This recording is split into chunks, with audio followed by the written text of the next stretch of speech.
Hello everyone, আসসালামু আলাইকুম। আজকে আমি আপনাদের সাথে মাটনের এমন একটা রেসিপি শেয়ার করব। এই রেসিপিটা ফলো করলে যারা মাটন পছন্দ করে না, মাটন খায় না, তারা অনেক মজা করে খাবে এবং ইজিলি যে কেউ এই মাটনটা রান্না করতে পারবে।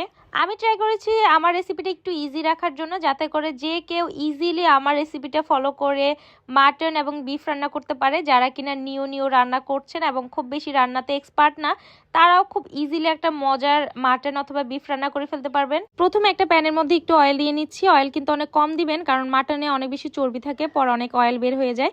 এখন আমি একটা প্লেটের মধ্যে টমেটো, পেঁয়াজ, আদা রসুন বাটা, কাঁচামরিচ, দারচিনি, তেজপাতা, এলাচ আর গোলমরিচটা একসাথে পেস্ট করা আছে। তেলটা গরম হওয়ার পরে আমি তেলের মধ্যে প্রথমে পেঁয়াজ, এরপরে সব রকমের গরম মশলা দিয়ে ভালো করে ব্রাউন কালার হওয়া পর্যন্ত ফ্রাই করে নিব। এই অবস্থায় তেলের মধ্যে একটু লবণ দিয়ে নেবেন, তাহলে হচ্ছে তেলটা ছিটাবে না বা আপনার গায়ে এসে পড়বে না।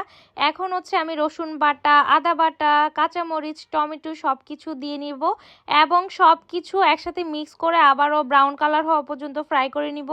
রান্নার মেন টেস্ট কিন্তু এই মশলাটা কষানো বা মশলাটা ফ্রাই করার উপর। আমি আমার বড়দের থেকে অলওয়েজ এটাই শিখে এসেছি। এখন আমি এর মধ্যে একটু হলুদের গুঁড়া দিব, এরপরে জিরা ধনিয়া গুঁড়া, একটু গরম মশলা গুঁড়া, মরিচের গুঁড়া, এগুলো আপনারা আপনাদের পছন্দ মতো টেস্ট অনুযায়ী দিবেন। তারপরে এখানে আমি একটু গরম পানি দিয়ে মশলাটা ভালো করে কষিয়ে নিচ্ছি। আপনারা কিন্তু সবসময় রান্নার মধ্যে গরম পানি ইউজ করার ট্রাই করবেন। আমি এই জিনিসটা আমার শাশুড়ি থেকে শিখেছি এবং উনি খুব ভালো রান্না করে এবং ওনার রান্না খুবই মজা হয়। উনি আমাকে বলেছে গরম পানি দিলে রান্নার টেস্টটা দ্বিগুণ হয়ে যায়। এটা কিন্তু সত্যি। তো আমি এখানে হচ্ছে 1 কেজির মতো হবে বা এর থেকে একটু বেশি মাটন দিয়ে নিচ্ছি।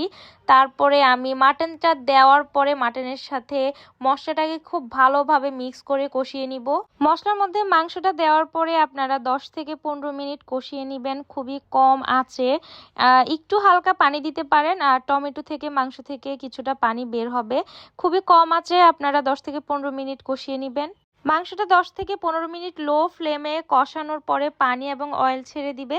তখন ঢাকনাটা খুলে আমি একটা আস্ত রসুন দিয়ে নিব।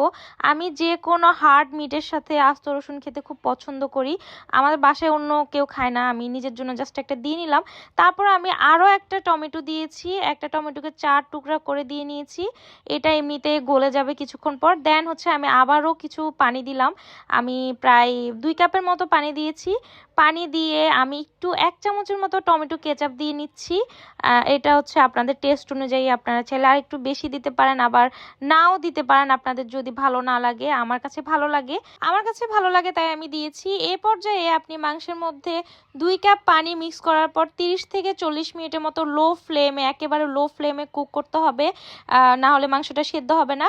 দেন হচ্ছে 30-40 মিনিট পর আমি ব্যাক করে অলমোস্ট মাংসটা হয়ে গিয়েছে। মাংসটা নামানোর আগে আমি একটু ধনিয়া পাতা দিয়ে নিচ্ছি, কারণ শীতকালীন ধনিয়া পাতা ছাড়া কোনো রান্না আমার কাছে ইনকমপ্লিট মনে হয়। আমার কাছে খুবই ভালো লাগে ধনিয়া পাতার ফ্লেভারটা। এটা ছিল আমার ইজি এবং মজাদার একটা মাটন রেসিপি। এই রেসিপিটা ফলো করে আপনারা বিফ রান্না করতে পারবেন। আপনারা চাইলে হাঁসের মাংস রান্না করতে পারবেন সেম রেসিপি ফলো করে।